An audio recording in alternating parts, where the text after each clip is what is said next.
تو رسول اللہ کی رسالت کا نعرہ لگے گا. ایسا کر دیا. وَمَن يُؤْمِن بِاللَّهِ وَرَسُولِهِ کا ایمان لاؤ تو مجھ پر بھی میرے رسول پر بھی. وَاللَّهُ وَرَسُولُهُ أَحَقُّ أَن يُرْضُوهُ مجھے بھی راضی کرو میرے رسول کو بھی راضی کرو. مَن يَعْصِ اللَّهَ وَرَسُولَهُ جو میرا نافرمان میرے رسول کا نافرمان.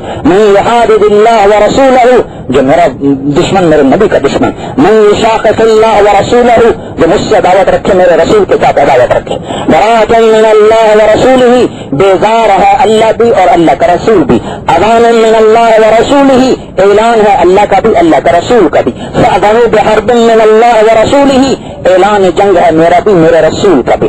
استجیبوا للہ وللرسول میری پکار پر بھی لبیک کہو میرے رسول کی پکار پر بھی لبیک کہو. لا تقولوا اللہ والرسول نہ مجھ سے بدبیانتی کرو نہ میرے رسول کے ساتھ بدبیانتی کرو.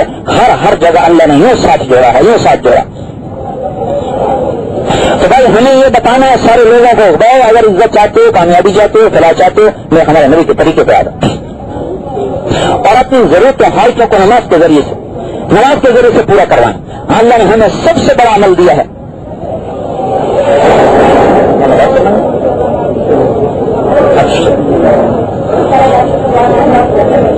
میرے بھائیو اللہ نے اپنا خزانہ شان اٹھانے کے لیے ہمیں نماز عطا فرمائی ہے. پہلی امتوں پر 2 نمازیں فرض تھیں. پہلی امتوں پر صرف 2 نمازیں فرض تھیں فجر اور عصر وہ بھی 2 رکعت بس. ہمیں اللہ نے 50 عطا فرمائی. 50 پڑھ سکتے تھے کون پڑھے؟ اللہ اپنی محبت بتا رہے ہیں کہ اس امت سے اتنا پیار ہے کہ جی چاہتا بس پڑھے ہوئے ہیں صحیح ہے میں اٹھے ہوں بتانا اپنا تعلق بتانا چاہتا ہے امت کے ساتھ کہ مجھے اس امت سے تعلق کتنا ہے کہ بھائی یہ تو مسجد میں ہی رہیں کہیں باہر میں نکلیں. جیسے ایک لوٹا بیٹا ہوتا ہے نا ماں باپ کا کرے گا ہماری آنکھوں کے سامنے رہ کہیں ادھر ادھر نہ ہو. اللہ تعالیٰ کو اپنے حبیب سے پیار اس کی امت سے ہوتا ہے اگر میرے سامنے ہی ہو تو اللہ کو پتا روٹی کیسے کھانی ہے حاجات بھی پوری کرنی ہے. تو اللہ نے دینی 5 ہی تھی 5 ہی دینی تھی. وہ ساری کہانی چلوائی. موسیٰ علیہ السلام کو ذریعہ بنوایا. موسیٰ علیہ السلام تجربہ کار تھے نا اور کہا یہ 5 میں نہیں پڑھیں گے میری امت پہ 2 فرض ہوئی تھی انہوں نے وہ بھی نہیں پڑھی تھی. آپ اور بھی کم کروا لیں کامیاب مجھے اپنے رب سے شرم آتی. کہا اللہ نے آسمان پہ بلا کے نماز عطا فرمائی. ایک دفعہ کہا سور نہ کھاؤ ایک دفعہ کہا شراب نہ پیو ایک دفعہ کہا زنا نہ کرو اور 700 دفعہ کہا نماز ٹھیک کرو نماز ٹھیک کرو نماز قائم کرو. سارے حکم زمین پہ اتارو. نماز کے لیے جبریل علیہ السلام یا رسول اللہ آسمان سجائے جا چکے ہیں اللہ پاک کے عرش پر انتظار ہو رہا ہے. بیت اللہ سے اٹھایا بیت المقدس پہنچایا 2 رکعت نماز پڑھائی برات کو وہاں باندھا اور ہاتھوں میں ہاتھ لیا وہ پہلا آسمان سجا ہوا ہے. آدم علیہ السلام نے استقبال کیا مرحبا بالاخ الصالح مرحبا بالنبی الصالح. پھر دوسرے آسمان پہ پہنچے یحییٰ عیسیٰ اور زکریا علیہ السلام نے استقبال کیا مرحبا بالاخ الصالح مرحبا بالنبی الصالح. پھر تیسرے آسمان پر پہنچے یوسف علیہ السلام نے استقبال کیا. پھر چوتھے آسمان پر پہنچے ادریس علیہ السلام نے استقبال کیا. پھر 5ویں آسمان پر پہنچے ہارون علیہ السلام نے استقبال کیا. پھر 6ویں آسمان پر پہنچے موسیٰ علیہ السلام نے استقبال کیا. پھر 7ویں آسمان پر پہنچے ایک بڑے میاں ٹیک لگا کے بیٹھے ہوئے سفید داڑھی یہاں تک وہ نہیں تھے جب قریب بیٹھے ہوئے تھے. پوچھا یہ کون ہے؟ جبریل علیہ السلام سے پوچھا یہ کون ہے؟ کہ یہ آپ کے دادا ابراہیم علیہ السلام ابراہیم علیہ السلام نے استقبال کیا. سدرۃ المنتہا پہ جبریل علیہ السلام کی بھی بس آگے نہیں جا سکتا یا رسول اللہ میری انتہا ہے. اللہ نے عرش سے تخت اتارا تخت پہ حضور کو بٹھایا پھر اس تخت کو اوپر لے گئے عرش کے دروازے کھلے پھر عرش کے اوپر 70,000 نور کے پردے ہوئے اٹھے اور اللہ نے اپنے سامنے کھڑا ہو کر ارشاد فرمایا یا حبیبی ادنو منی اے میرے حبیب میرے قریب ہو جائیے. یہاں نماز عطا فرمائی ہے کیا آپ کی امت کو نماز دے رہا اتنی عظیم الشان چیز ہے. جہاں وقت ہو اذان دے کے نماز پڑھیں. جب آپ اذان دیں گے جہاں جہاں تک آپ کی اذان کی صدا جائے گی قیامت کے دن ہر پتھر آپ کی گواہی دے گا ہر درخت اور پتا آپ کی گواہی دے گا ہر اینٹ اور روڑا گواہی دے گا.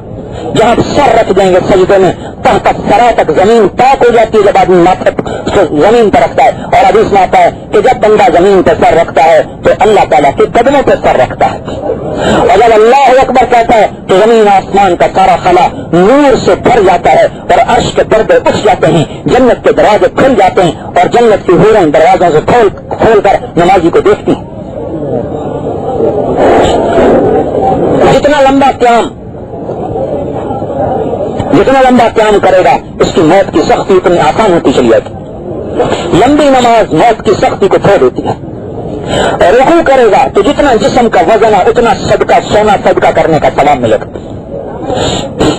اور جب قومے میں رکوع سے کھڑا ہوتا ہے تو اللہ محبت کی نگاہ سے دیکھتا ہے. جب سجدے میں جاتا ہے تو سارے گناہ اس کے دھل جاتے ہیں. جب تحیات پڑھتا ہے تو صابرین کا اجر ملتا ہے. جب نماز میں درود پڑھتا ہے تو 10 دفعہ اللہ درود بھیجتا ہے. جب سلام پھیرتا ہے تو گناہوں سے باہر ہو جاتا ہے.